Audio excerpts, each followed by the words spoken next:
for you. And we're getting answers tonight after learning a student got expelled from school, then came back the next day with a gun. But parents weren't told until 2 days later at 11 o'clock. Good evening, I'm Jeff Gianola. Jennifer is off tonight. And the sheriff's office tells us tonight a 15-year-old brought that weapon onto the Rainier High School campus. Tonight, he's locked up. But there are a lot of questions on how this whole thing was handled. We sent our Tim Becker to get answers. The student who was previously expelled had the gun here on campus Tuesday. It wasn't until Wednesday, though, that the sheriff's office tells me they were able to develop probable cause that it actually happened. We sent a deputy up immediately as soon as we found that out, just to the school district. Sheriff Jeff Dickerson tells me they began investigating the incident around 7:30 Wednesday morning after the school district told police that a student might have been on school grounds with a gun the day before.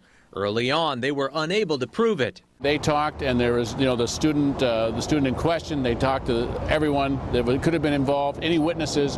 Everyone said nothing happened. They knew nothing about this. When Superintendent Michael Carter finally told parents this afternoon about what happened via phone messaging and on the district's website, he said initial law enforcement reports indicated it was only a rumor and unfounded. So then we went ahead and let school proceed because that was very early in the morning. We never were operating on the assumption that it was a rumor. We were investigating throughout the day, and it was the superintendent who called us initially and told us about the gun. The sheriff says later in the day they were able to put together information proving the 15-year-old had stolen the gun from his father and had it on campus.